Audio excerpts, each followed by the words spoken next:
cool.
Weird.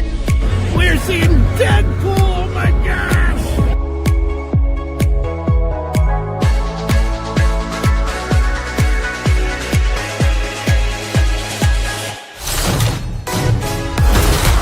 Think about what you get.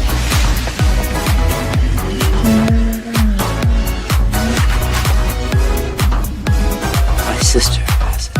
Yes. It's you. I know.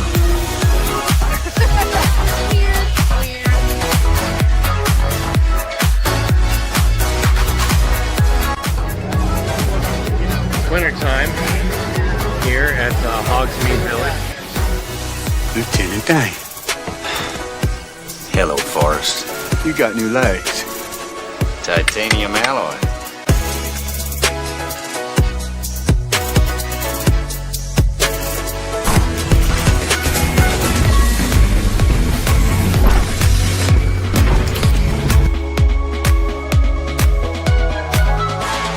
Time for my summer sizzle. Cool as a cherry popsicle. No, God! No, God, please, no! No!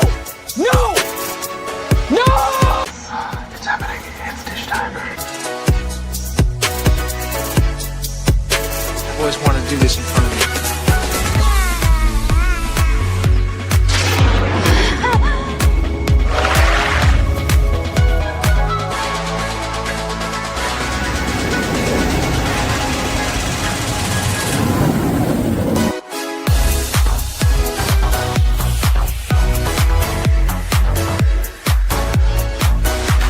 Creating content that enlightens and lifts you up. Dish, sir, dish. Me at Splash Mountain. Just pepper these in here. Hello, everyone. This is Kermit the Frog reporting live from the final showing of Muppet Vision 3D.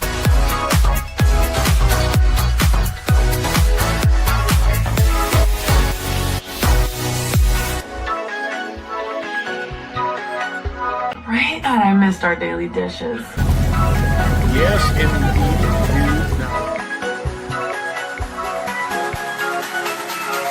You know, I really don't remember you being this opinionated. Who knows? It's Hollywood, baby.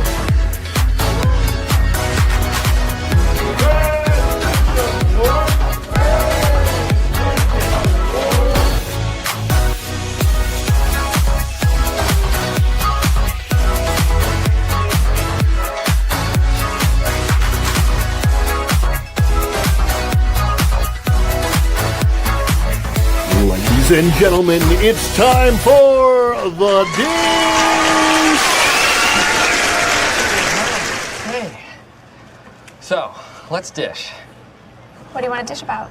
Anything you guys want. This is your time. Welcome back, Fun Fam. And if you're brand new to the channel, welcome in to follow the Bradley's Fun. This is The Dish, where we dish about all things pop culture and entertainment, theme parks. Hey, where's my background? StreamYard's being a little weird today. What do you guys like, the blue one or this new merry-go-round thing that I have this new merry-go-round thing? But I feel like it's a little bit busy. But maybe if I slow it down like this, I don't know. But for now, I'm going to put the blue back on because I don't want I don't know. Maybe I get easily distracted. I don't know. But thank you guys for being here. For those of you that have coming over and rating from the WDW Pro show. Yeah. Hey. Thanks for coming over. Thanks for the raid. We had a lot of fun on the WDW Pro show today. Hey, we're going to start off real quick before we even get started with the show today. I want to kind of start off this show where we left off the Pro show, and that is with That Garden Place. So, if you have not done so yet, please do subscribe to That Garden Place. There it is. This is Culture Casino's new channel, and perhaps we can all do it together. Let me see if I can get over here, and I am going to hit that subscribe from Follow the Bradley's Fun. There it is, and I'm going to click the notifications, and we'll put all on. And we are supporting our good friend Culture Casino. Yeah, there you go. So let's get back over here. Let me say hi to everybody in the chat. Thank you guys for coming in today. Let's see. We've got TJ Magnify is first up on the board, and we will be joining us. Kyle, please hit the like on the way in. TBB Coach Ron is... Well, it's just me. That's just another version of me. It's just the other side of me. But up. I think it was another part of me, actually. It was a old Michael Jackson song. Chief William Schweikert says, hello, everyone. But the more important message from Chief William Schweikert is don't forget to like, share, and subscribe to the channel. Neverboy Jonathan is in the house. Jonathan Rubin. Hello, Jonathan. He was asking me just before the show on a Facebook message, what are my thoughts on the new Moana trailer? So we'll get to that in a little bit. And we're going to bring up a story from that park place and see how that trailer is going. Hi, everyone. What are your pre-show thoughts on the new trailer compared to the original animated movie? Well, we will definitely be getting to that. Izzo's Place chimes in with a hello, Bon Radley. Bon Radley. Can't wait. Nathan7478 has entered the chat. Hello, Ron and chat. Yeah, and Izzo's Place. After seeing the trailer, I doubt I'll watch it. I'll just keep watching the original. The original's great. Why mess with a good thing? That is, I'll have I don't know. We'll see. I'll got a lot of thoughts. Got to wait to share them, but I got a lot of thoughts. Eric and Raph. Hi. Oh. I'm getting caught up in my own wires. First Dragon Queen is here. Hello, First Dragon Queen. I still got to finish your clip. But it is a work in progress. Ooh. No, I am not mad at you. We just, like I said before, I gotta be respectful of my queen, my Virginia. She is a mi cielo. Got to show the respect to the lady of the manor. Let's see. Destiny Captain 247. Greetings, fellow carbon-based units. Linda is in the house. I hope you're doing well. Prayers every day for you, Linda. Hello, Ron, panel, and everyone in the chat. A carbon-based unit is the best. And let's see. We've got Kit Kat. Kit Kat. Congratulations. You won the emoji award, and there is a Kit Kat emoji on the board now. I don't know if you've seen it, but it should be there. So anybody who is a member of the channel, can you throw the Kit Kat emoji up? Just for a second, I'm going to stop the show. I'm actually going to give Kit Kat Even I know no supers right now yet, but we're just going to do a mini Kit Kat celebration because Kit Kat won the emoji vote for the first emoji. And we'll get some other ones up there. But yeah, Kit Kat emojis in the chat if you're a member. If you're not a member, just other kitty cats right now.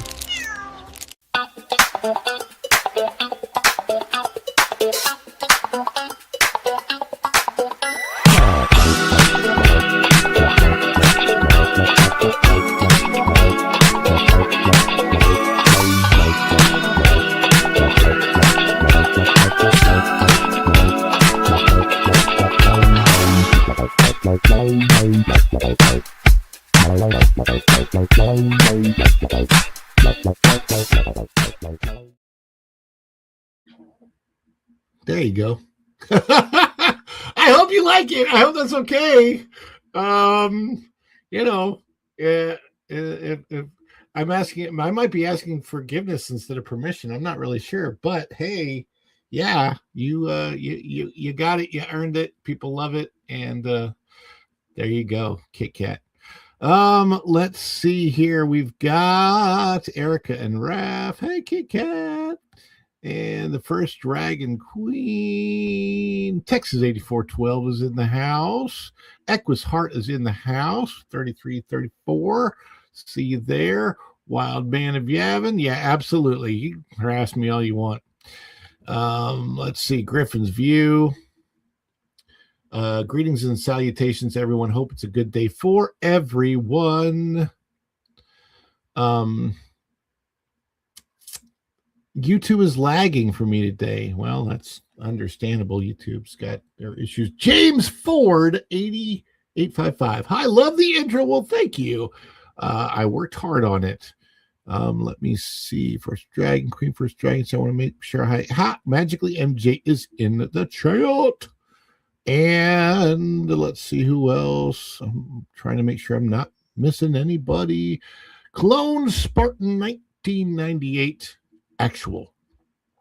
Blessings sent my way. Thank you very much. Mad Hatter 77 watching over there on the TJ Magnify channel. Magnify. TTSY today, mate. It's the same fella who I'm thinking of. Yes, indeed. Let me see here. We've got Griffin's View. And there, Kit Kat celebration is a place. My mom is in the chat. Kit Kat says, yes. Give me a break. Give me a break. Break me off a piece of that Kit Kat. Secret of the Ooze. Teenage Mutant Ninja Turtles. Yes, indeed. There we go. Oh my gosh, thank you guys so much. As you know, you're the apple in my eye, the cream in the coffee, the gigawatts, of course, and the Energon that makes this guy transform and roll out to be here with you. A toast, Autobots. Boy, these are good. I needed to refuel. Energy.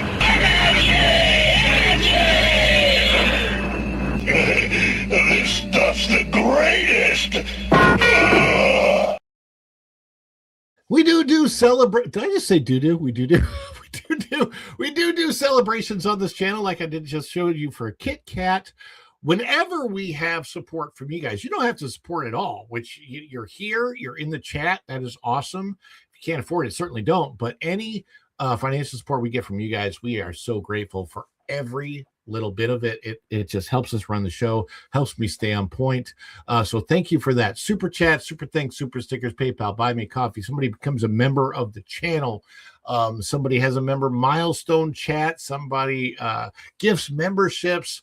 Any of those types of things, we love to celebrate that here. I am trying to get as many personalized celebrations as I can, but First Dragon Queen shows us the way with the first $5. Here, take my money. Less dragons I bring home this weekend.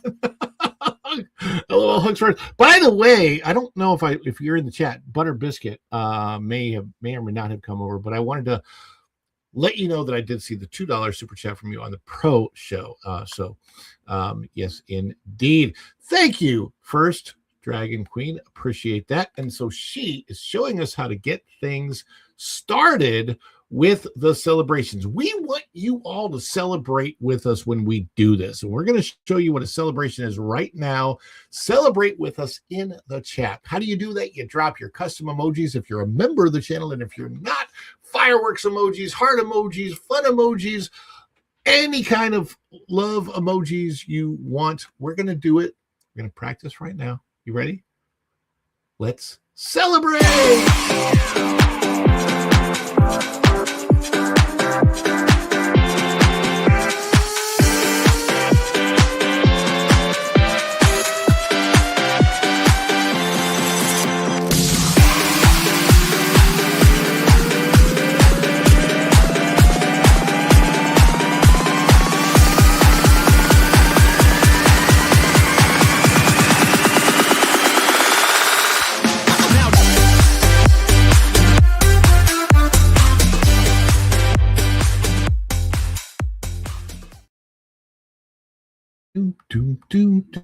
I thought there's another one down there. There's another one down there. I'm trying to show there's a whole bunch that just popped in all at the same time. So they popped in. I can't get to them all. Oh gosh. Look at you guys. You all celebrated. Then I'm like, I can't get to them all. I'm trying to pop them on the screen. Anyway, thank you guys so much. You are awesome. Polka Party. That's right, man. That's right, Griffin's View. Indeed. So that's 1 out of 10. We have a goal on the show of 10 super chats today. We got 9 more to go, $5 level or above. And if we do that, we are going to do a members only extra live dish show this week. So it will be a long format show again, not like I've been doing the pop-ups, the live streams, like the vertical pop-ups. But we're going to do an actual dish, pre-planned and everything. So there we go. And Wild Man of Yavin, reward is an extra dish stream. Aren't you incentivized to do it anyway? Bet you do it if you're not. Well, actually, probably. I have so many other things. We do homeschooling for our children, and then there's so many other things. Sometimes it's hard to get to all the stuff that I want to get to. And fact of the matter is, Wild Man, gosh, I hate to say this, but I'm old and I don't have the energy that I used to have. This helps. Not the cup, what's in it. But man, good night and heavy day. Let me get to this, and then we got to bring on the panel. Let's celebrate Wild Man real quick, and then we're gonna bring on the panel, which I've been holding out back for because we were prior to showtime. Now we're after showtime, so I think we're good to go. And on that fateful day, cheers would echo across the galaxy in mass celebration as the fourth moon of Yavin prepares to welcome home one of their own, their greatest hero, none other than the Wild Man of Yavin.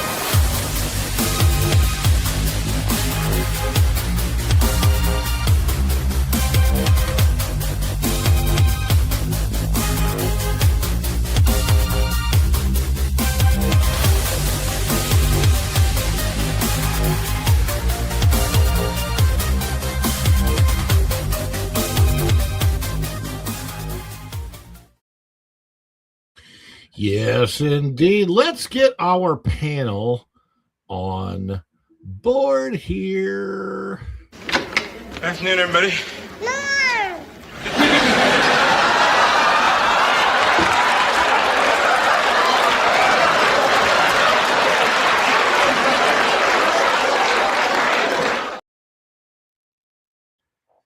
Hello. Tom. How are you? Bark. Magnitude. That's the dog. Tom and I were hanging out on Saturday night. Good times, very loud. Are you amazed that you can hear today? I've been in louder places. Well, my ears are in fact still ringing, so there's that. Really? Yeah. So that means you weren't subjected to loud heavy metal dogs. I got to fix No, that. my ears are ringing right now. I have very sensitive hearing. I on the shows that I've done and all having to wear ear monitors and all this stuff. I don't know, maybe that's done it, but at some point in time, I don't think that I'm losing my hearing necessarily, but I do have at least some degree of tinnitus for sure, because I'm hearing ringing like right now. But it was bad. For me, it was super loud. That's it was kind of bad. It was worse inside the red coconut than it was outside of it. Yeah. I mean, we were lucky to be outside. Did you see the comments that I was making yesterday about Brendan Fraser? Somewhat, yes. But when Brendan Fraser walked on stage, the very first thing that I thought of was he's dressed just like Pro. It was just really funny to me. It was fun watching people's faces when they realized Pro was actually Pro. That was hilarious. Yeah, no, that was one of the best parts about it. Although I still think that a lot more people would have recognized him if somehow he was able to just maintain this all night long. I don't know how you do that, but like you got to get some kind of contraption that goes around your neck and holds it up. Yeah, people would if he would have been like people, because nobody recognized him, obviously, like right away, because he was mad. He should have worn a blurred fart when he had the blurred face thing. Oh, that would have been really, really funny if he would have had like a blurry face mask that blurred. Yeah. Yeah, Texas 8412. It was pretty funny. He's great though. We definitely appreciate Pro and everything that he is doing over there. And then but you know who else we appreciate, Tom? Somebody who comes to us from the future, and I always love having her on.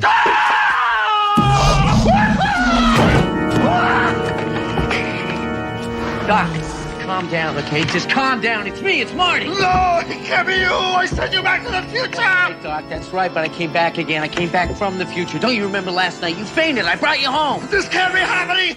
You can't be here. It doesn't make sense for you to be here. I refuse to even believe that you are here. But she is here. And she laughs every single time. It's a funny clip. I really appreciate the fact that you laugh every time you come on. It's I love it because he's like, well, Christopher Lloyd, man, I will say this about Christopher Lloyd. He is surviving. Breaking news, Christopher Lloyd is still alive, which is great because all things considered, such a viejito now. I'm like, yeah. If he came to the con, he's actually one person I might be willing to pay to wait for. So, interesting thing about the cons, I found this out last year. Autographs typically cost less than the photo ops. Is that right, Tom? Or I didn't pay attention to that, to tell you the truth. Okay.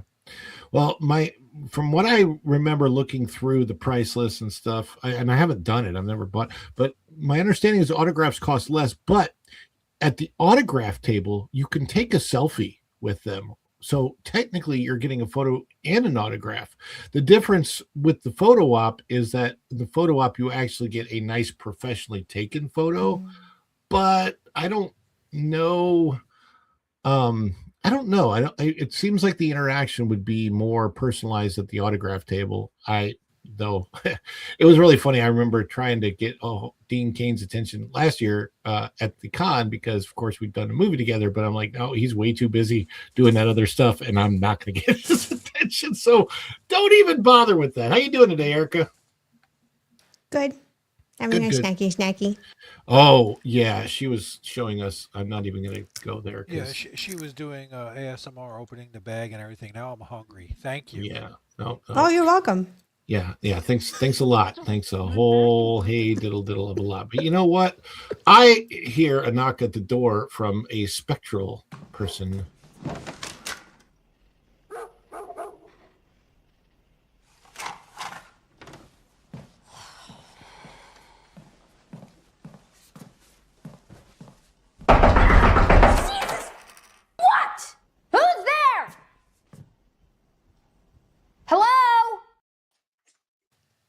Hello. Hello, I must be going. Da, da, da, da, da, da. Remember that? Yeah. LW Ghost is in the house. How you doing? Well, my backyard is finally not noisy, so I've been sitting here, but as I told you guys, you're like the whole light a cigarette and the dinner shows up thing, you know? Yeah. I've been waiting for this guy to come do the first trim of the spring for weeks, and naturally he shows up right when I'm ready to go on with you and makes too much noise. So that's why I've been vamping. But what are you snacking on, Erika? And did you bring enough for the whole class? And you guys take the show for a second, because I got something based on that I want to show you. I got to find it, though. Give me a second. Vamp. Oh, no, I did not bring enough for the whole class, but I got a Turkish spiced blend popcorn. Oh, my goodness. Turkish spice blend. Yeah, I really wouldn't say it's Turkish. It's just paprika, Himalayan salt, garlic powder, onion powder. Sounds good. And a caramel popcorn. Kalamata olives. Ooh, you got a lot of popcorn. I'm going to have to I have love popcorn. now. And I love making it. So I got the guy's ingredients, which is all I need. Well, the proper ratio of ingredients matters, doesn't it? Oh, that's not hard to do. And I got this. They are cocoa dusted chocolate walnuts with coffee. It's got Turkish coffee in there too. And it is really good. Can I have a bag, please? I'll take 2. So there's some major Turkish vendor of snacks in your neighborhood. Yeah, I guess, they're on base at the mall, and I love flavored popcorn, so I was like, ooh, and I bought except for the white chocolate and the regular chocolate. That was a miss. I don't know what he was doing there, but nope. Not traditionally Turkish delights. No, and it didn't turn out that great. But Tom, there's a place that I stop on the way down to Florida and back all the time. They're called Ellis Brothers, but their nickname or whatever, and their website is We're Nuts, and they are the freshest, best pecans anywhere. Really? Anywhere. Ooh, and they do all kinds of different variations and flavors and coatings, and even like sugar-free ones, and they're right there along the freeway in Vienna. Okay. Which one, honey? Vienna. Oh, Vienna, Georgia. Okay. Oh, wait a second. It's not called Adcock pecans, is it? No, that's a good one too, but this one's better. The Adcock is the one up on the hill that kind of looks like a plantation-y building. Yeah, that's the one we always went to. I didn't know there was another one. Go to We're Nuts. Okay. WE_RE Nuts. You can go look at their website. And they do really, really good sugar-free cinnamon sugar nuts of various kinds, cashews and peanuts. I leave for 2 seconds, and all of you sudden you guys are talking about nuts. We're snacking, and you caught me crunching my bagel chips. Nuts. Okay, so I have this. This is the best thing, the best notification I've ever gotten from my community where I live. Do I really want to know? This. You're gonna love this. It's so funny. Let me see if I can.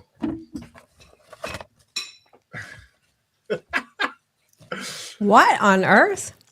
Okay, so is that for where you live, your neighborhood? Where I live, and it's so funny because I have literally been asking for this for like the last 5, 6, 7 years, like a long time, because it gets bad sometimes. In fragrant, does it? Yeah, fragrant. So so this is funny for anybody that watched the other day. I think I was doing a live stream outdoors here, a vertical live stream, a pop-up, and I don't know if anybody in the chat that's there saw it, but I literally I'm doing the stream and I'm like, oh my gosh, somebody's token up right now. I smelled it, and I look over and I see the people sitting out on their porch just lighting up, and I'm like, I think I'll film them. Let's put them on the live stream. Here's the thing, and I love what this says. This says, this is a reminder that while Florida law allows limited medical use of this substance, federal law still considers it an illegal substance. Because our community follows federal law, the use, possession, or sale of it, whether medical or recreational, is not allowed anywhere on property. So we must remain a substance-free property. This means that use, even with a prescription, it's not permitted. Any violation of this policy may result in the termination of your lease. So they're going to raid people and look for their gummies? I don't know about gummies. It's not. I don't care. I think it's more smoking it because you can smell it. Here's the thing: people are smoking it outside while children are running around playing. That's where it gets really, really bad. Although, I hate to even mention it because they'll hear it and they'll do it. But the next big innovation on YouTube could become smell-o-vision. Oh my goodness gracious me! We don't need that. Hey, we have one more super thing before we get to the stories. Izzo's Place came in and gifted Follow the Bradley's Fun membership, which went to, let's see if I can find it. Born in Boston, 61 is a brand new member of the channel. So congratulations, Born in Boston. So does he park his car in Harvard Yard? That's what he parks his car in Harvard Yard. So Izzo's Place, thank you so much. And we are going to celebrate, and then we'll get on to the first story. To Izzo's Place. Cheers.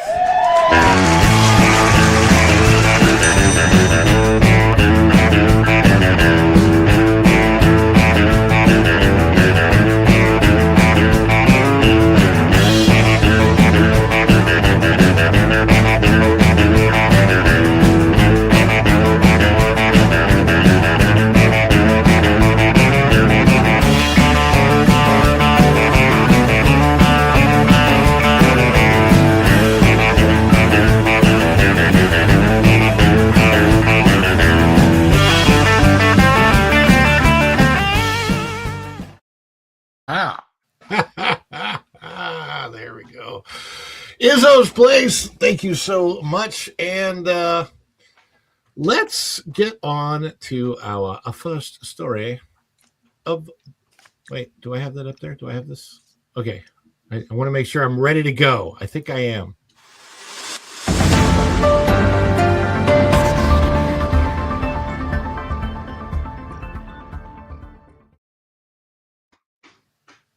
Out of that Park Place, Disney confirms there is a resort perk for the Rockin' Roller Coaster starring the Muppets. This is interesting. This is out of thatparkplace.com by our good friend Sham Lee. It's an interesting thing. There's the concept art for the Muppets Rockin' Roller Coaster pre-show by the Disney Parks. Walt Disney World has confirmed that Rockin' Roller Coaster starring the Muppets will be included in its official guest benefit program when the attraction opens in summer 2026. The ride is a reimagined version of the long-time and now currently closed Rockin' Roller Coaster starring Aerosmith at Disney's Hollywood Studios. It will be part of early theme park entry and extended evening hours for eligible resort guests. Under these programs, guests staying at Disney resort hotels, and I think it's only the deluxe ones, can enter a theme park ahead of the general public each morning, and on select nights remain in the park after regular closing hours when extended evening hours are offered. Early theme park entry is available to... Okay, so it says early theme park entry is available to all Disney Resort hotel guests, while extended evening hours are limited to guests at Deluxe and Deluxe Villa. Okay, so there it is. Extended evening hours are Deluxe and Deluxe Villa resorts only in select partner hotels. What does that mean? I think it is the Four Seasons as well as the Swan and Dolphin. I don't know if there's any others than that, but those have always been considered deluxe. I will say this: if you're staying at something like the All Stars, you have to get up super early to get the early entrance because you're going to have to stand in line, wait for a bus. And once you finally are able to get on the bus, and it might not be the first bus, you might get the second or third bus. And so you could be waiting a half an hour for that bus. So it's like being in a line for a ride anyway. Yeah, basically. Yeah, that's exactly that. So it's going to be no, Tom, it's standing in line to get a ride, to go to the ride, to get to the ride. Exactly. Lots of standing. Yeah, interesting. What was that? Oh, this? This? You want to hear it? As long as it's not. Oh, that's what that was. The hammer. Okay. Yeah, that's the mod thing. Cool, Couldn't find a wrench. So, what is it? Is this, what are they called? The Electric Mayhem? Is that the name of the band? The Muppets band? Part of this has to do with that ride in particular. I mean, yeah, it's open during those times, or you get some special head of the line. I don't know. I mean, well, what's interesting to me, okay, just the retheme itself. I think the band is called the Electric Mayhem, but here's what's weird. Miss Piggy and Kermit the Frog have never been a part of that band, and yet they're in this picture with the car and the stuff. I don't really. It's weird. Disney has also confirmed the ride will be included in the Lightning Lane system. What a surprise! As a Tier 1 attraction when it opens, meaning visitors will be able to purchase access to a shorter line through the Lightning Lane multi-pass feature. Transitioning from Aerosmith to the Muppets. Now, this is one thing that Disney really has been focused on in the last few years is transitioning. We'll just say trans. I don't know why. I don't know why Disney really likes to transition their rides, but they've had great classic rides that everybody loves the way that they are, and yet Disney feels the need to transition them. I don't know why. Anyway, so Disney confirms. Let's see. The original Rock and Roller Coaster starring Aerosmith operated at Disney's Hollywood Studios from July 29th, 1999 until its final day of operation on March 2nd, 2026. During its run, the indoor roller coaster featured a high-speed launch and an onboard audio system branded with music from Aerosmith. I don't think any of that's going to change other than they'll just change the music from Aerosmith to my understanding of what the Muppets are going to do is they're going to license modern music and then the Muppets will be singing it, but none of it's really Muppets particular. I don't know. It's going to be interesting. So it's like the revamp of Country Bears, where they took the modern country songs and had them sing them. Although that's a little bit worse because, I mean, none of that fits in Frontierland. I don't know. They shouldn't call it Frontierland anymore. Is anybody is anybody excited for the retheme of this? I know, Erika, I know you have thoughts. And your face is telling us what they are. Yeah, I don't mind a retheme of the coaster. It's just Muppets should be an attraction for all ages. It should be a dark ride for families. That's just my opinion. Yeah, what's the height limit on that coaster? That's a good question. Well, it's not. Depending on the height of the child, I get that there's kids that are taller than others, but still, Muppets deserves better. We deserve better than that. I mean, come on, don't get me started. This is just so aggravating. You will get what we say you will deserve and like it. Well, let me ask you this, Erika. Erika, would you be okay if behind a Rock and Roller Coaster, where you now go into the stupid villain show, if that all changed and they made that whole area back there a new Muppets courtyard and put Muppet Vision 3D where that theater is? Would as a Muppets fan, would that be satisfactory, or would you want them to do something else? Because then you have at least maybe something that you can also take the kids to, even the little kids. Yeah, I mean, that'd be at least a compromise. It's just, Muppets should be for kids up to adults. And this is basically for what do you call them? Not young adults, the Disney adults, people in their 30s to their 50s. And it's just aggravating because the Muppets are for all age groups. And Does that make me a Disney codger? Disney codger. Sure. I'm not going to say anything. I'll refrain from my thoughts on this because I think they should have never touched the ride. Either one of them. I mean, I'm wondering if there was. So, the one thing that I thought I heard a lot about because Aerosmith was aging out. I think there was a contractual thing. I think they had to renew the contract a few years back with Aerosmith. I heard that they might do Powerline, and Powerline to me would have made more sense. And it feels to me like this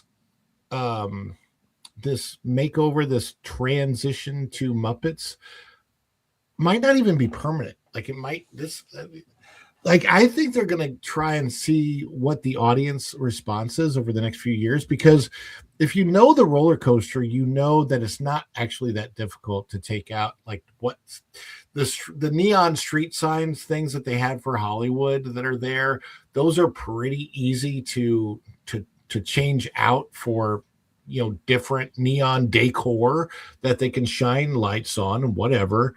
I don't think it's going to be that difficult.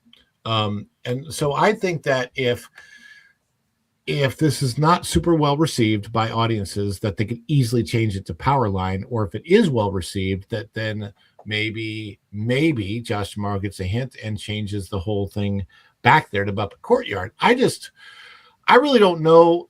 As a fan of the Muppets, I would love to see a new Muppets Courtyard on that side behind Tower of Terror and behind.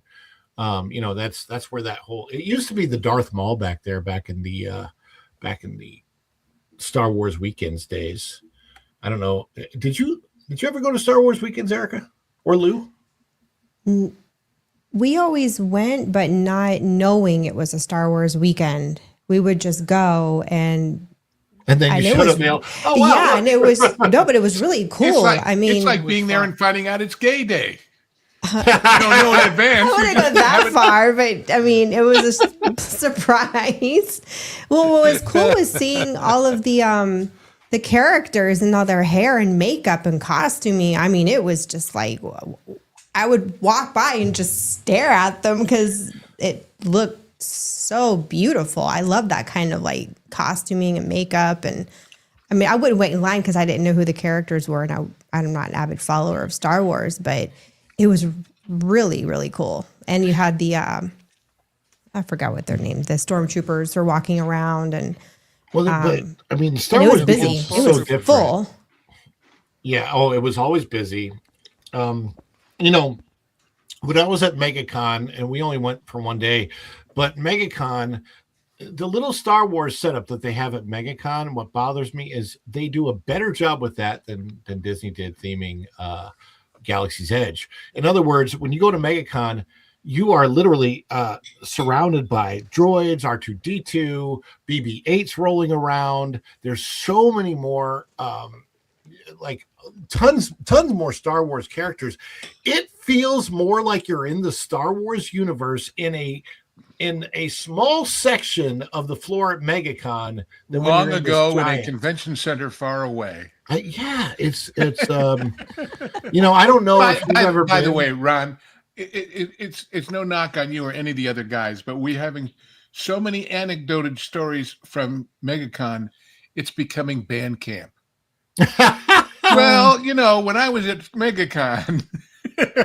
So let me tell you the story about what I did with my flute. No, wait. Never mind. Oh, no. No. We won't. God. Anyway, my point is that. Stop it. You're embarrassing both of us. That's probably true. That is probably true. It's I just, if you want to do these areas properly, if they want to theme the Muppets, if they want to have the Muppets, they need to have live Muppets. There needs to be a Muppet show. There needs to be a Muppet something. I don't think a roller coaster is going to be good enough. And I don't know. I don't know how it's going to work out. Obviously that's great that the resort guests are going to get that perk. It should be something that's added. That should be obvious.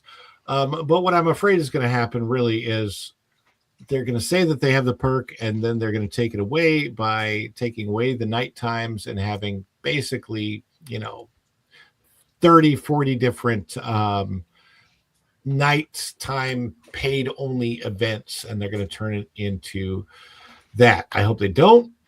I just really have no idea. That's their way of getting, double the numbers for the same 24-hour period and make them out there growing numbers, even when overall it's not.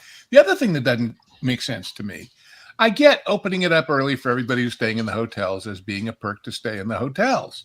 Mm-hmm. I don't get opening it up late only for the people in the extremely expensive rooms and hotels, because there can't be that many of them who will do it every night, which then becomes a question of, obviously, they won't have every attraction open because they won't want to staff it for 5,000 people or whatever it turns out to be.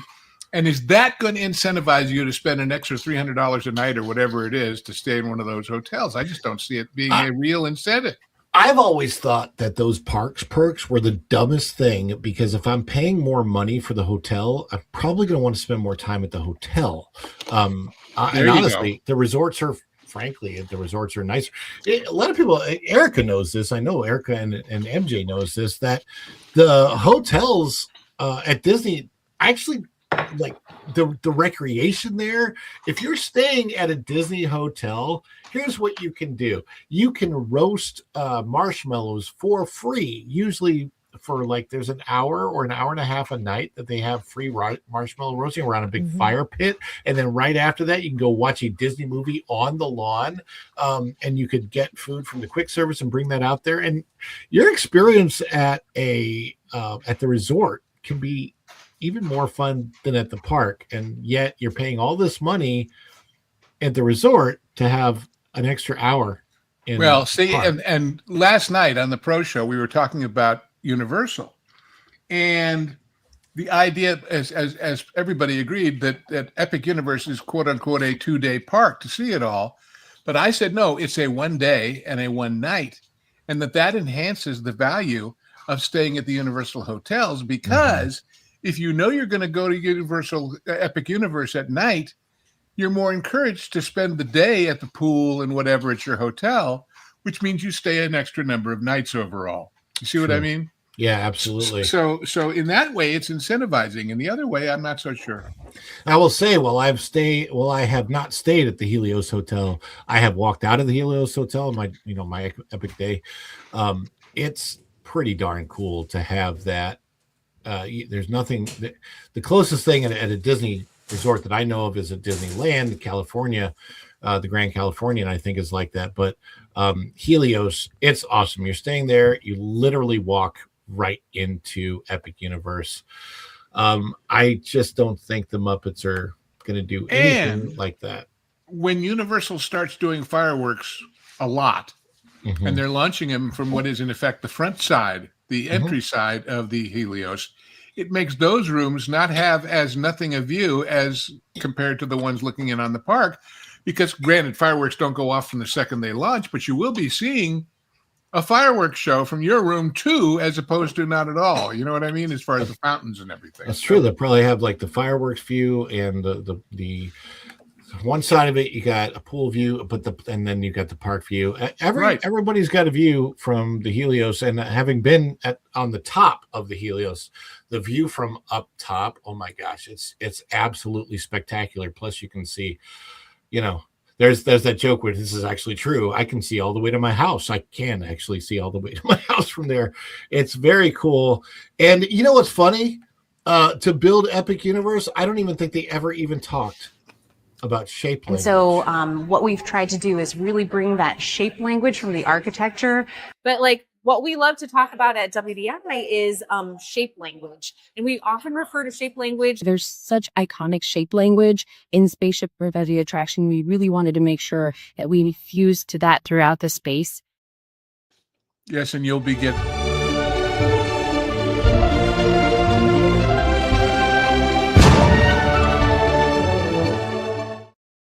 I think just for the heck of it, Bucky Fuller's family should send him a bill.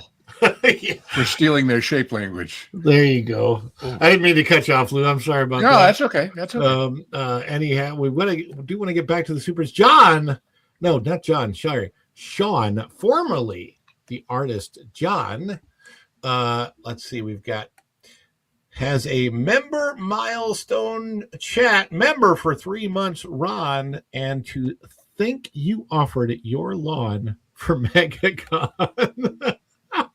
No, I don't think I have the power to offer my lawn for MegaCon, but with a 3 months. Hold on, Ron. Hold on. Yeah, let me check. No. You don't. Let me check. No. Oh my God. I do not. But Sean, happy birthday, buddy. Birthday! Happy birthday, hon. Yes, indeed. Be careful, because whenever you blow out those candles, don't blow your teeth out with it. Been there, done that. Ooh. I have a story that I cannot tell about my mother doing something like that with teeth that I will save for off air. Well, but that That's goes hilarious. along with this. Going Shogi comes in for 5. Dr. Teeth, but Ron, I thought you said you just got a notice about recreational usage. Shaking my head. Rules for thee, but not for making it. Dr. Teeth is toking it up. I would imagine. Let's celebrate. Go and Shogi.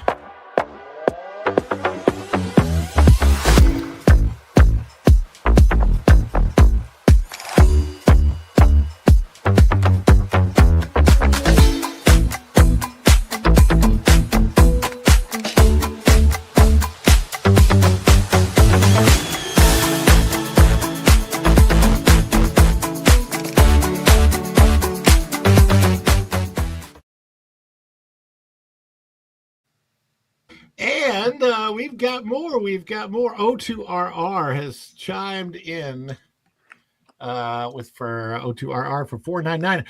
Anyone here familiar with Japanese anime? Some celebrities involved in Japanese anime were at MegaCon. Also, I now know Pro looks like his avatar. That is true. Or vice versa. Let me see here. I don't know. Okay, so I will say this at the panel at the K-pop Demon Hunters panel. We talked a little bit about Japanese anime. They actually had a question to all of the stars, Arden Cho and Ji Young, Ray Ami. Let me see if I can put them on the. Let's see if I can put them on the screen real quick while I do this. They actually they asked them what their favorite animes were. I think that one of them might have said One Piece. What else did they talk about? I'm trying to remember their answers. But they definitely this is them. By the way, I hate that MegaCon background. They've used it. I was just about to say the same thing. Notice to MegaCon, get a new backdrop. That's terrible. It's awful, and it's really bad for it's pictures. like camo.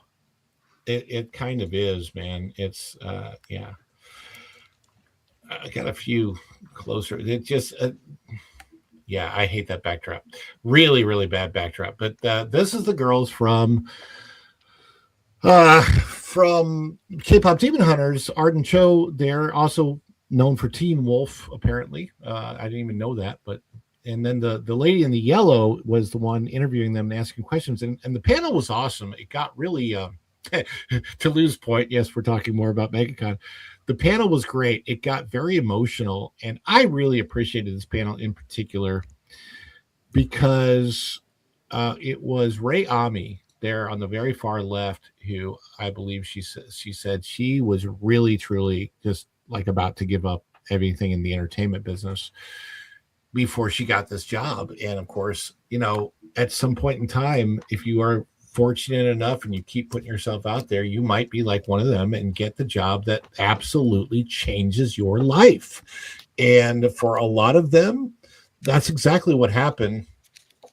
So kudos to them for for sticking it out, and it, like I said, it got very, very emotional, and it was pretty cool. O2RR, let's celebrate you. We got you over here. Where is it? There it is.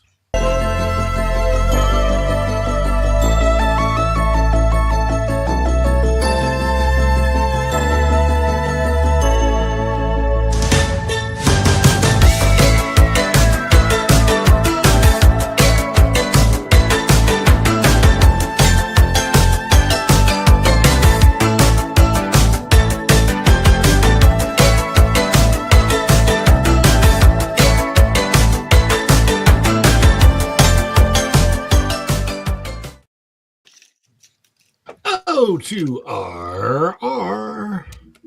Somebody needs to be an RDRR. I think that would be just Lippy the Lion and RDRR. Flying blind on a rocket cycle. Flying blind on a rocket cycle. Power to the 199. Did they use shape language in her outfit? They might. They probably did use shape language in her outfit. I can tell by your outfit that you are a shape languager. They love their shape language, which I think is just weird. But we're going to celebrate you with a little culture.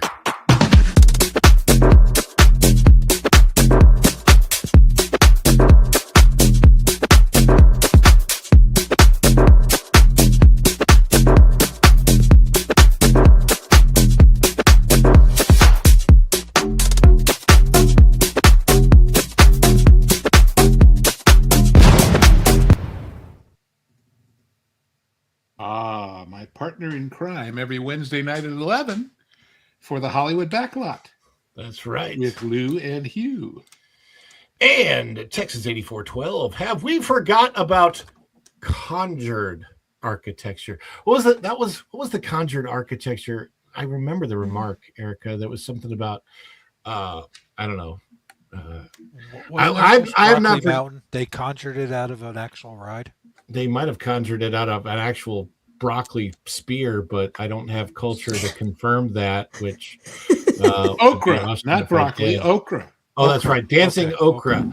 Texas 8412 popping in here with the super chat, and I gotcha.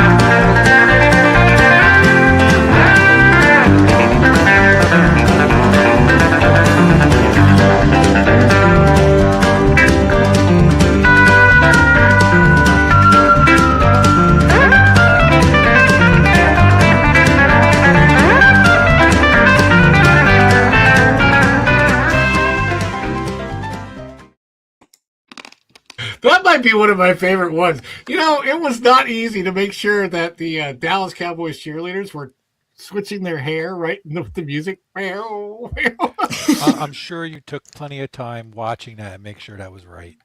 I had to get it correct. That's all I'm saying. Kit Kat says, thank you for making the custom emoji. Well, hey, thank you for the massive amount of support and everything that you do, Kit Kat. We appreciate you here. We always love to get a break of that, piece of that Kit Kat.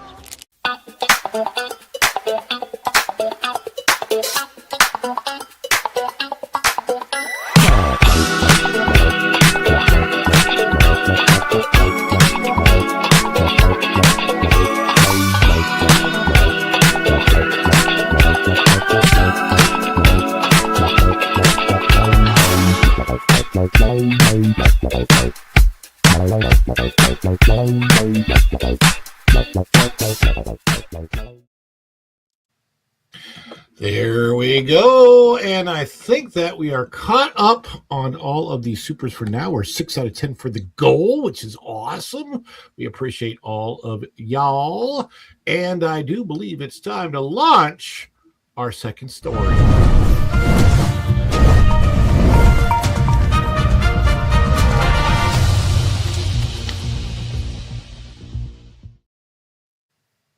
And this one also comes to us out of thatparkplace.com. Bookmark it if you haven't done so yet. Universal is bringing One Piece back to its theme parks. This is pretty big. This is out of That Park Place by our good friend Trevor Denning. There they are. Luffy. I think it's Nami. Is it Nami? Luffy and Luffy. Luffy? Is it Nami? Is that how you pronounce the name? I think so. and it was up in One Piece season 2 on Netflix. Here, the reason why I'm doing this story has to do not even with my own fandom or anything like that for One Piece. It has to do with the fact that I found out just the other day that my youngest son, is a big fan of One Piece, the anime. He has not seen the live action stuff. So he's a really, really big fan. Name, yes, thank you, Go and Shogi. Appreciate that. And so this is going to be really cool because we're talking about how we need to switch the passes that we have for the family. I'm probably going to keep my Disney pass, but we might get rid of the family passes that we have for Disney. I have to keep mine because of work. But we probably will switch everything over to Universal, and we're going to have a supplemental story at the end of our chat today. It might just be Tom and myself talking about the supplemental story, but is it vitamin B or D? It's probably vitamin E. Oh God. Because it's going to be talking about Epic Universe. It's the discussion I know. I had. In your chops. Yeah, I know. I really appreciate her heart. I don't know the show that well. Is the guy on the right? Did he get his wig from Moana when? I low, Lou. I don't know. Yeah, your mic dropped low. Okay, so after last year's successful debuts, Universal Studios Hollywood has announced that it is bringing back a one. There's some feedback there. After last year's successful debut, Universal Studios Hollywood has announced that it is bringing back a One Piece back as part of its 2026 Fan Fest Nights event. Expanding on the original fan zone, this year the park is featuring a live stunt show based on the long-running manga and anime. One Piece has seen rapidly growing popularity in the West, driven in large part by the success of the live-action Netflix adaptation.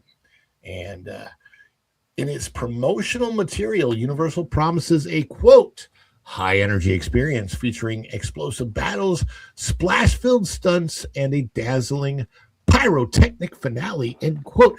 Guests will also have opportunities to take photos with the Straw Hat crew and purchase a themed dining experience for an additional fee. The move suggests that Universal is capitalizing on One Piece's recent surge in global popularity to draw new audiences into the park. Bringing the world to life, promotional concept art suggests that the live stunt show will closely replicate Ichiro Oda's original anime designs, emphasizing fidelity to the source material. With over 1,100 episodes and more than 500 million manga copies sold, One Piece is an expansive global franchise. It has been further boosted by the recent release of the second season of its Netflix live-action adaptation. Wow. And it looks like they're going into the Waterworld venue. Get ready to enter the pirate world as One Piece comes to life at the Waterworld show venue during Universal Fan Fest Nights. Now that makes sense. Yeah. As far as the pyro and the splashes and all of that.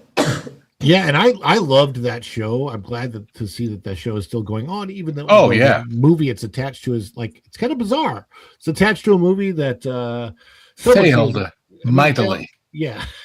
Well, and it was a disaster. But the show is better than the movie. Yeah. The show is without a doubt better than the movie. Filming off the coast, what was it? They filmed off the coast of Hawaii, and it was tragic. Well, I mean, they were trying to be, environmentally sensitive. So even though they were shooting blanks, they were shooting 30 caliber machine guns off of these Sea-Doos. They throw their cartridges out the side and into the deep. Yeah. Every day they had hard hat divers, who are enormously expensive, out there picking up the shells. Oh my gosh. If you can imagine what that costs. The fire rate on those aren't exactly slow. No. So it says set sail with Luffy and the Straw Hat crew as they battle it out in the stump pack battle for the high seas with a dazzling finale. Fans won't forget. I would love to go see this if I could get out to Universal Studios Hollywood. I think we should go and park ourselves at Go and Shogi's house and have him cook for us. Well, he might do that. Go and Shogi, are you up for it? You're in the chat. You got to cook for all of us, and then you got to house us all, probably. And drive us around. We need to drive us around. So you have a chef hat and shine their shoes. I'm wearing and give them lovely so parting gifts. I don't know. Do you have to have a goodie bag like at the Oscars when you leave this place? I'll bring the party hats. Can we have shape language, Shogi? Can we? Yeah. And when is that event happening again? Is that going to be before or after the new roller coaster, the drift coaster, opens? All right, so here it is. The show is scheduled to run at the Waterworld venue from April 25th through May 16th. Oh, all right, so it's before. Okay. Yeah, it's a very short run, as a limited time offering. The event allows Universal to concentrate demand while gauging audience interest without committing to a permanent attraction. Attendance for FanFest nights is expected to reach into the tens of thousands. Oh yeah, it was a huge hit this past time. One Piece is only one component of the event. Additional experience based on properties such as Scooby-Doo and the Universal Monsters, Harry Potter, and Super Nintendo World point to a broader strategy, bringing together multiple fan communities under a single ticketed experience to maximize reach and test franchise appeal.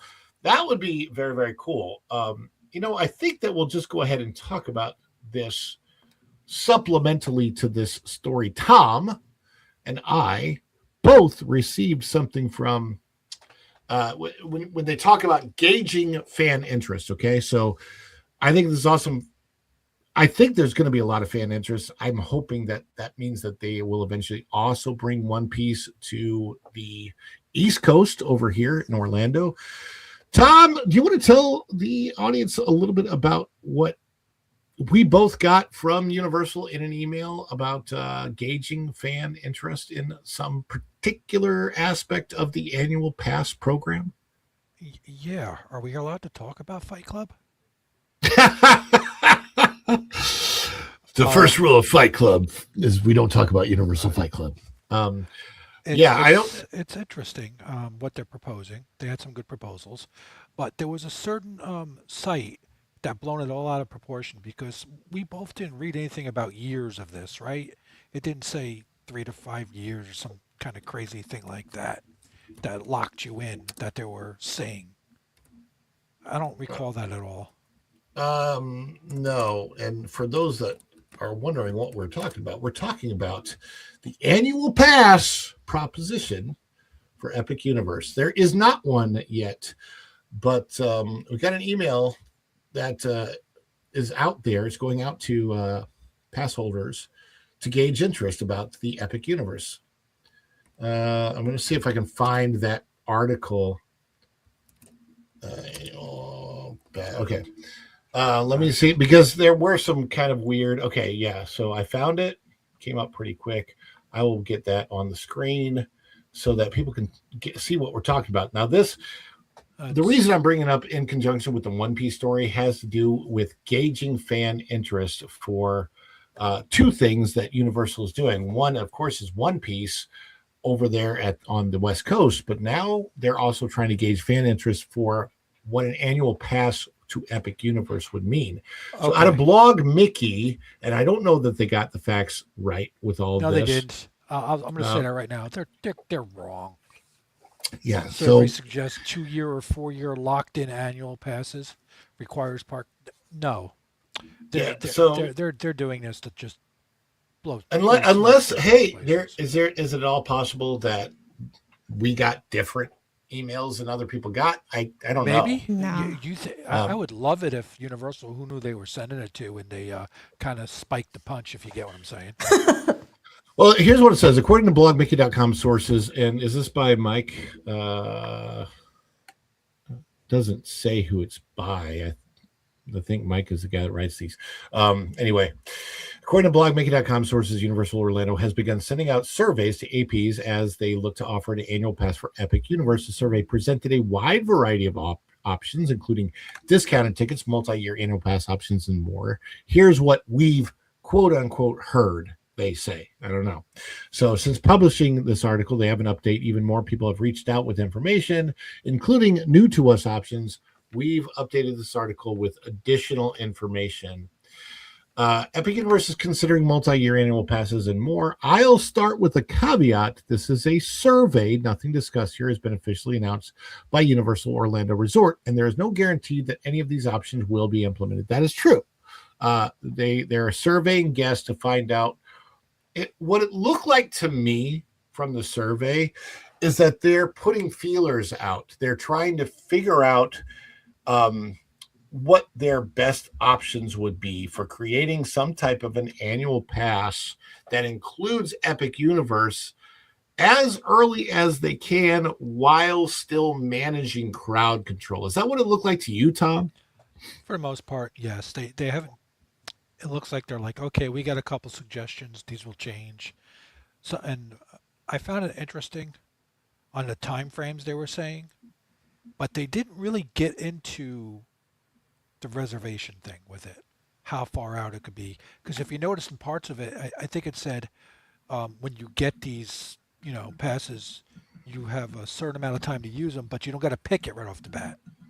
Right, So right, yeah. That kind of made me like, okay. And then it said subject, of course, to blackout dates. It's like, well, then, no, that's not a pass to me. Why don't you just offer the tiered passes like you do the other parks and call it good?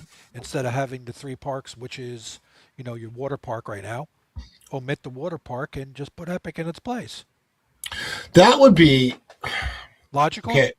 It would be logical. They would still have to charge, I don't know what, 100 more per year, 150 more. They were talking about. I'm thinking 200 more per year. The problem that I have, the biggest problem that I had is I saw this is that they had one of their suggestions ended up being that they would literally double the price of the current annual pass. They're only adding 1 park. You're not adding 2. So, and then you're doubling the price and potentially also adding a reservations option. I don't like that either. On that one, they didn't say about the reservations with doubling the price. They said it with the other one. But okay. I might have read that differently than you. Who knows? We could have got different things. They may put a lot of things in there they've already decided not to do just to kind of muddy the water so you can't figure out which is the one they're seriously considering too. Yeah, well, that's true. But I will say this: the first one that they had, I hated. I absolutely hated, and I wrote it down. They actually had space where you could write your own thoughts in the survey, which I thought was great. I will say this: I've never seen a survey that detailed, asking that many questions from Disney about an actual potential experience. Like Disney is just like blah blah blah. This, I mean, it's really Disney surveys.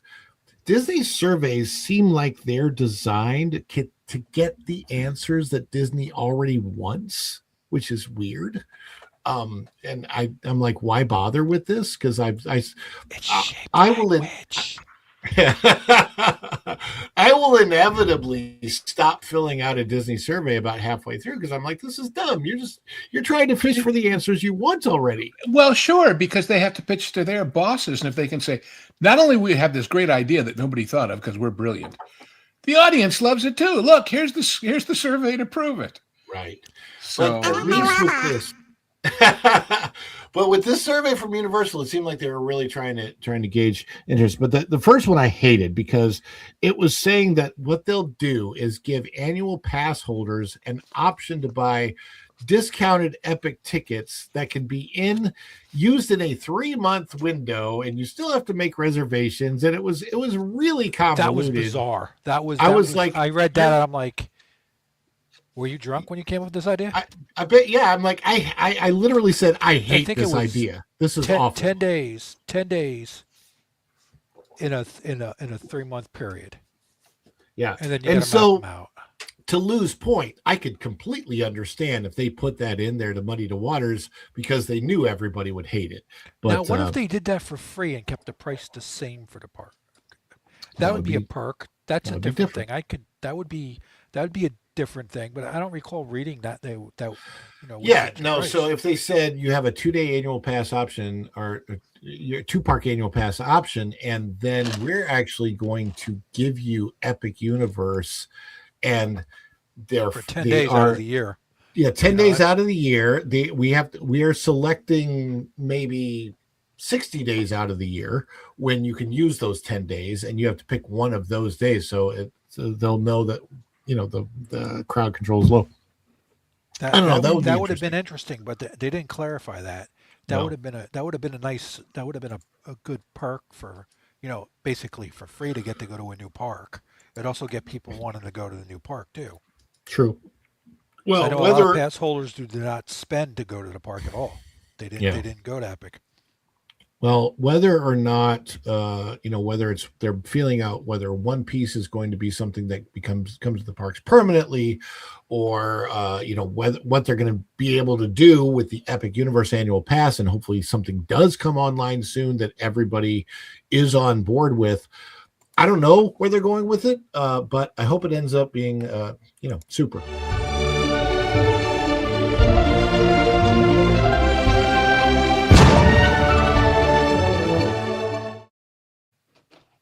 Really, I did not know how to end that. You could have said this. Stop it. You're embarrassing both of us. Sean says, where is Yavin's video? I love that one. Did we do that one earlier? We did, yeah. Okay. So we did have one from Wild Man. Well, I'm going to have to play that one because Sean requested it. So, okay.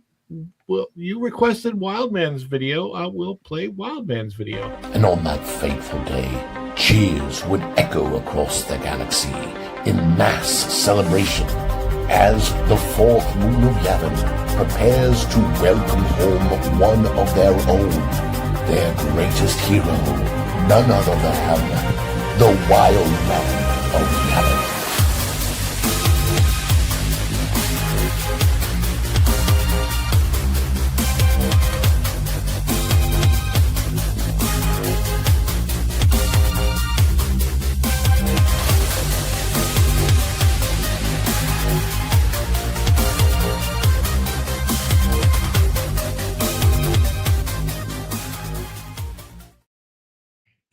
Every time I see those clips of the Star Wars stuff at the parks, I'm thinking mom and dad, they just had a little girl and they're looking into the crib going, someday she'll grow up to dance at the Met. And 20 years later, here I am with funny things painted on my face doing the boogaloo in a Star Wars show. I mean, it's working. I'm not knocking it, but...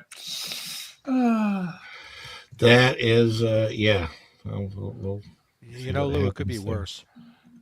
It's, I didn't raise my girl to be a Jedi or something. Well, there is that, yeah. Well, we've got one more story to get to, and just to let you guys know, we are 6 out of 10 of the super chats for 5 and up. So if we get those, we will absolutely do an additional dish, a special dish this week. But let's get on to our final story. I don't really feel like this is what I would necessarily, for Disney, call good news. I have news. What type of news is it? Well, to be perfectly frank, it's bad. Maybe if you tell me the bad news in a good way, it won't sound so bad. The bad news in a good way. Yes, I can do that. Well, here goes. Wait till you hear this.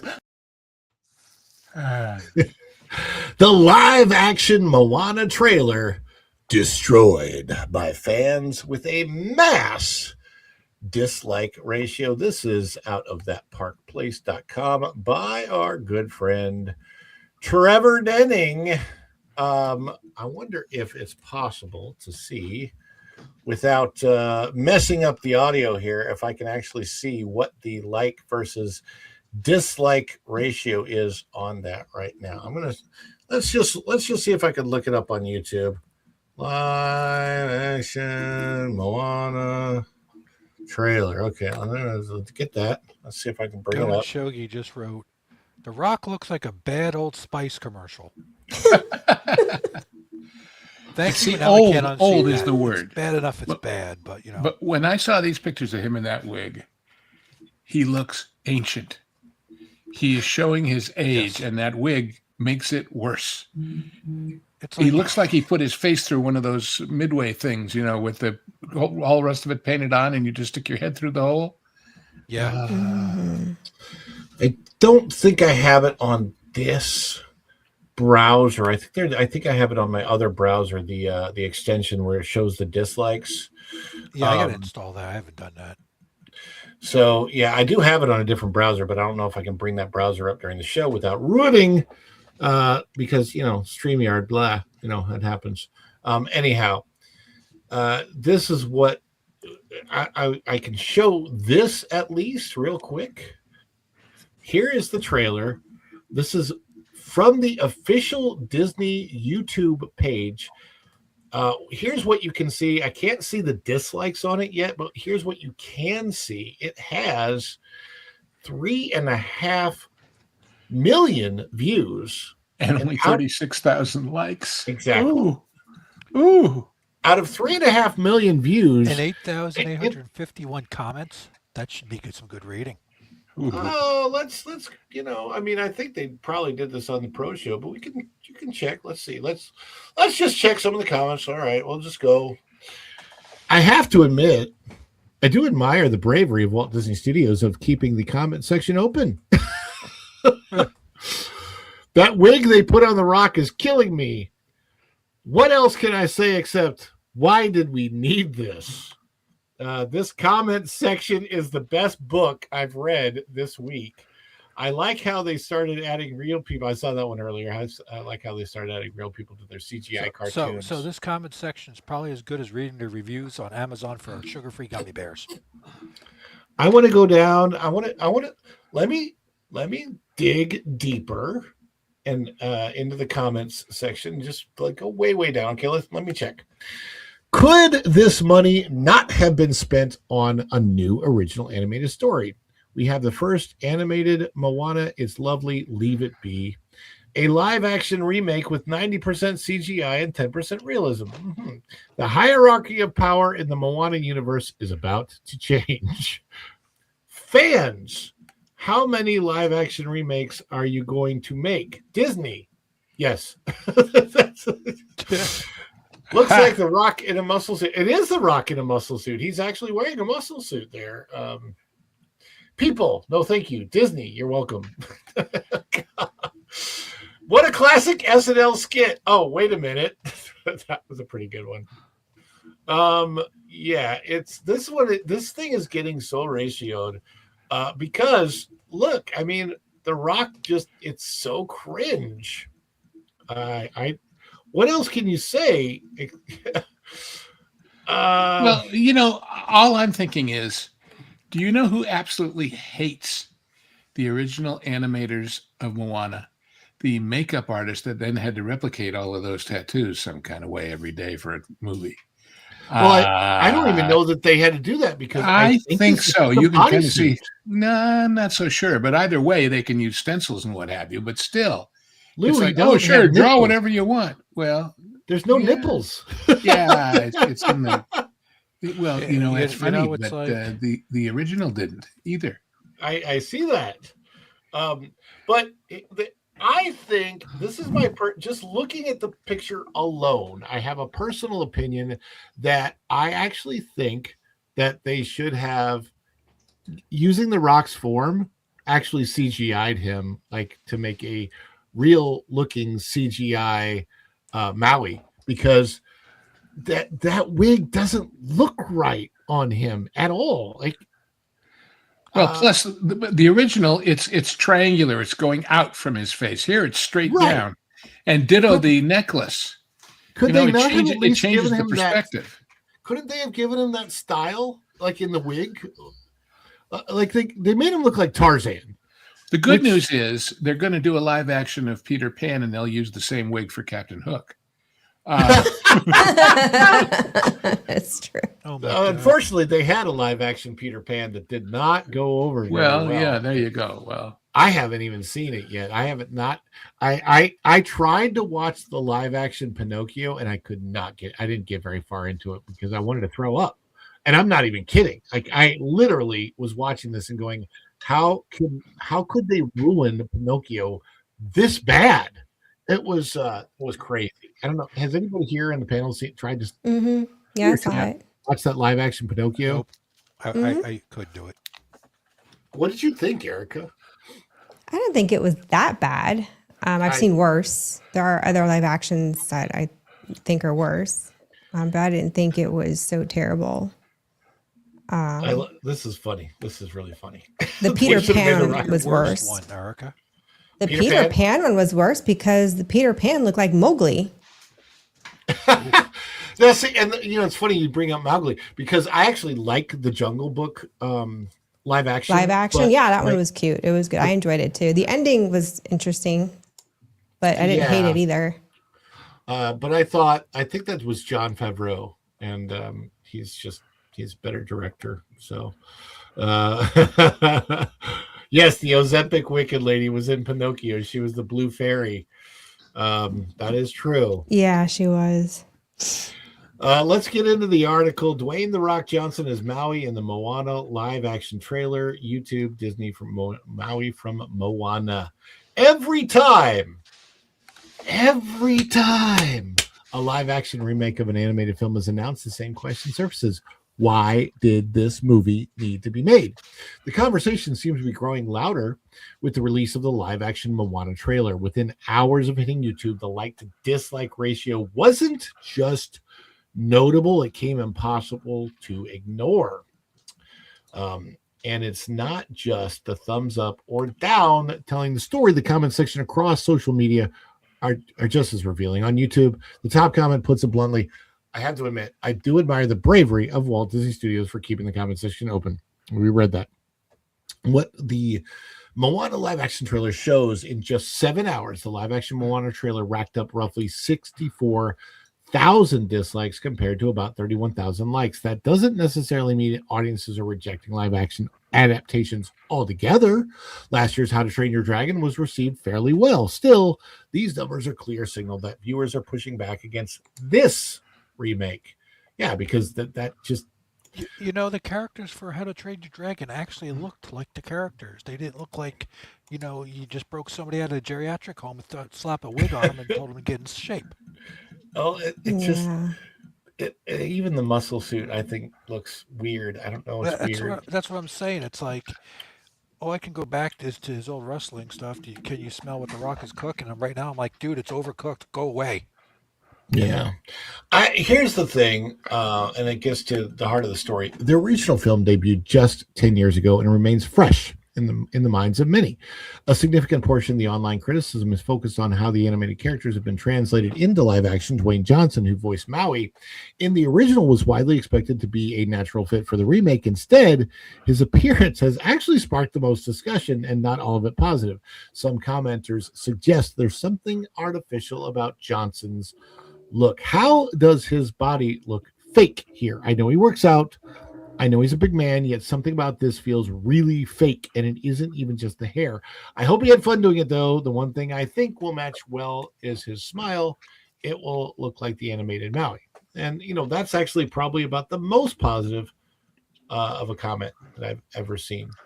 Others have gone further, though, arguing that his portrayal feels out of place, more like a sketch than a blockbuster performance. Dwayne Johnson stands out like a sore thumb so much that it looks like he's acting in an SNL skit. This movie gave us the song "How Far You'll Go," right? Mm-hmm. Yeah. Yeah. So are we going to get a version of him rapping it? Because if that hits, I'm done. You mean this? Was it the scuttlebutt? Is that what it was called on The Little Mermaid? Oh God, that was awful. I know it was. I had to fast forward through that part. I was like, okay, this is cringe. I can't even watch this all the way through. It's like I've heard different versions of that song, and I just can't. No. Can we all agree that between the movies, sequels, live or otherwise, and certainly the treatment in the parks, when we list all of those things that Disney dropped the ball on, handling the most popular princess for a long time, aka Moana, has been a massive, massive screw up. Yeah. I mean, God, the way of water thing, you, but that's just status quo. I can't even speak right now because the closest halfway decent thing that they've done is give her a small, very small children's play area at the Polynesian Resort, where realistically, I think that to soup up the Polynesian Resort and to make sure that it's in a place that's only accessible by guests of the Polynesian Resort, they actually could have done a version of the Journey of Water at the Polynesian Resort. At what it is, because are they still doing the whole luau dinner show thing? Because no. They took it out to build the DVC hotel. Oh, that's right. That's right. Yeah. So they could have done something like that as a dinner show. They could have brought it back and brought it to the DVC hotel at Disneyland at the Tahitian Terrace. It's amazing. Along with this, right? Let's live action Moana. Disney today, and I'm sure you probably agree with me, Lou, it's almost unfathomable how much they have ruined their own brand. You have to think that, I don't know if it was Iger, you just like, I can't wrap my head around the fact. I get the impression their whole C-suite. Well, but I get the impression, and I could be totally wrong, that one thing that Josh is doing is saying speed everything up. Do it all. Now, if they had come out and said, ladies and gentlemen, we're building all kinds of new wonderful things for you. We know there's a lot of walls up. It's going to get better. Honest, we're going to do it as quick as we can. And in the meanwhile, we're taking 10% off all the admission prices. But they won't do that. In fact, they're already planning on raising them. I think they said twice in this coming year. So you can't give people the bus and truck company and call it Broadway and charge like it is. You just can't. And that's one of the biggest problems. You can tell that they're somewhat desperate when they have the super high ticket prices, but then they'll be like, well, the Florida families, you can do 3 days for $60 a day, even though the regular price is $199 a day per person. They're clearly desperate to get people in without looking like they've lowered the regular standard retail admission price. What they're doing is admitting that the cost of taking a plane from somewhere else and staying in a hotel as opposed to living close enough to drive over is considerable, and that therefore, rather than them reducing their prices to account for that, no, we'll just make it cheaper for the locals. Go and show the locals who've all seen it 100 times and who loved all the things you ripped out.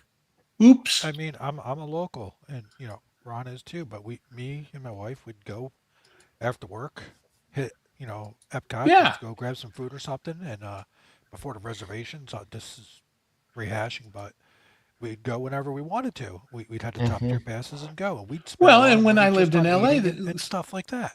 Well, I used to have a friend with a business down in Garden Grove, and I'd go down and hang with him for an hour or so, and then I'd go to the Disneyland Hotel and have a great dinner at Granville's with a great steak and a bottle of Mondavi, and then I'd go into the park for a few hours because I had the pass.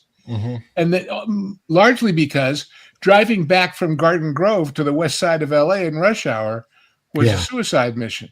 And so what better way to wait it out than to have some fun? And do you think, Lou or Tom or even Erika, do you think that they are purposefully trying to get rid of that crowd like that? Like, I feel like they hate that. I feel like the executives hate the idea that anybody would utilize their big giant theme park for just a couple of hours of afternoon getaway. Like, that's what it feels those like. People don't spend the money on merch and food because they've bought everything they're going to buy. I mean, when you see these glowing press releases because there's a whole new popcorn bucket or a bag or something, it's like, you got to come back and buy this because you can't buy it anywhere else except for when we remainder them at Ollie's in 6 months. But that's true. The additional revenue from people who live close and go for a couple hours isn't there the way it is for somebody who spends a week and like that. So no, but that's what I was talking about, Tom. But like for Epic Universe, Epic is, so close to the International Drive, and if you were there, if you had a pass where you could get into Epic Universe and you're sitting there and 4:30, 5 o'clock in the afternoon in the International Drive on traffic that's not moving anywhere, you go, okay, I'm just gonna go over here beyond Point Orlando and hit Epic Universe for a couple hours, get out of the traffic, maybe eat at that, I think it's called the Purple Dragon or Blue Dragon or something restaurant, something like that. You get out of the traffic, you're enjoying yourself. There were times when I want to say, what was it, like 10 years ago, as I was trying to do Uber driving, just checking that out, and I had an AP to Disney, and it was nice. Like I could go in, I could turn off Uber, go in for a half an hour, ride Soarin', get something to eat, come back out, turn on, and know that Uber. you could get a ride from there and get paid for it. Yeah, sure. Right. And I mean, technically I could do that now again because the reservation system is off at 2 o'clock in the afternoon, but it's just so different than it used to be. And I just feel like Disney has made me feel in the last several years that all they want to do is cater to the super rich or the people that have awfully bad taste to think that this live action Moana is going to be something worth going to see. I don't think it. I just feel and it's like not. And those people, when the people who are still looking forward to it, even after watching this trailer and seeing the reaction, who are saying, "But we love Moana, it can't be that bad." And when they go and it is bad, they tell all their friends who were gonna and now don't, and say, "I'll wait for it to show up on streaming because I don't need the aggravation." Yeah, it's going to be interesting. I will tell you, this is my own personal opinion. But I really, really wish that they would have cast Aulani Carvajal in the role of Moana. Supposedly, they didn't cast her because she's aged out of the role, but it doesn't. But like to me, what's The Rock done? Yeah, right.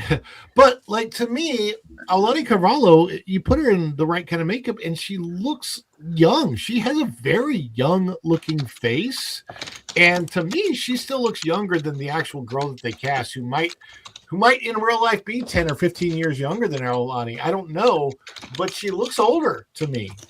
So yeah, it's a bit strange. Anyway.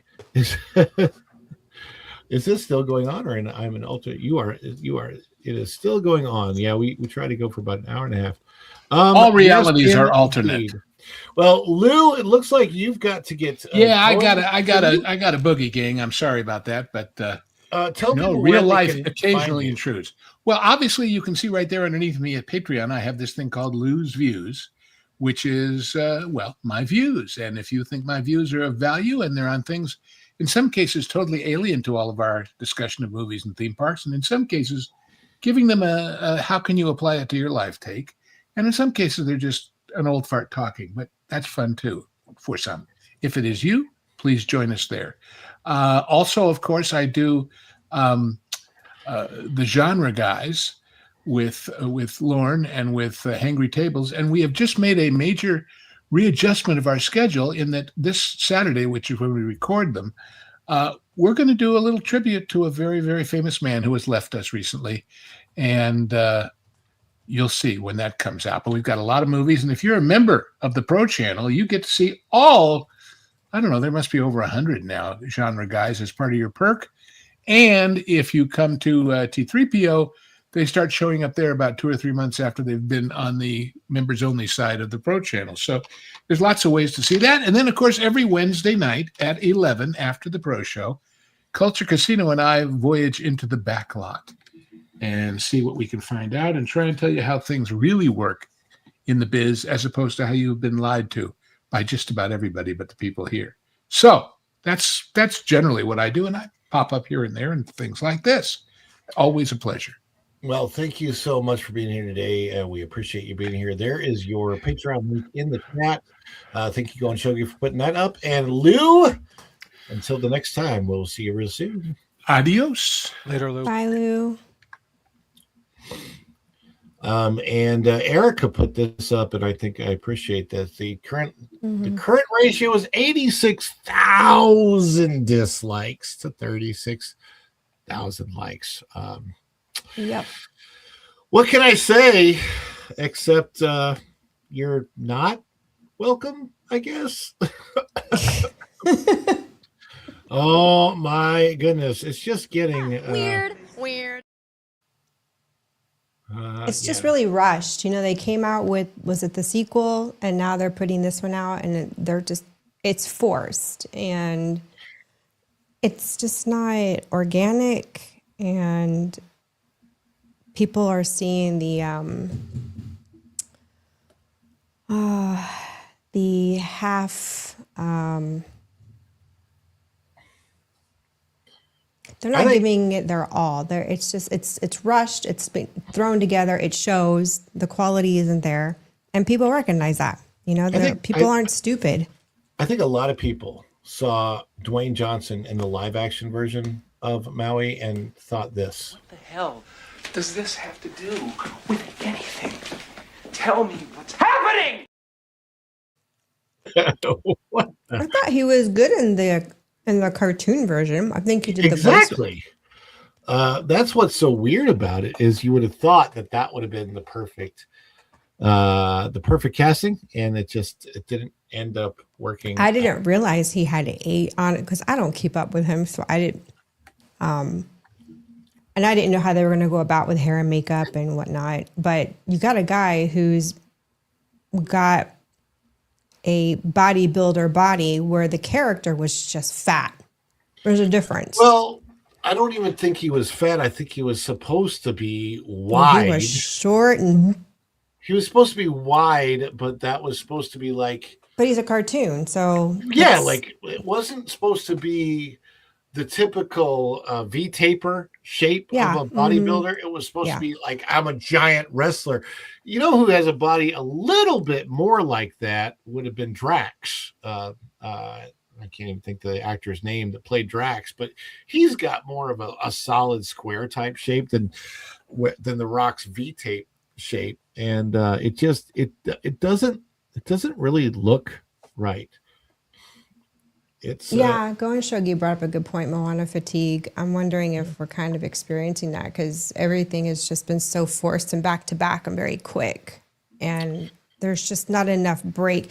And I thought they were going to go through the older classics and turn those into live actions, and now they're jumping into the more recent releases. Even Tangled, I think, is coming out. They're doing a live action of Tangled, and it's not really that old of a movie either. Not compared to other ones that from like the golden era.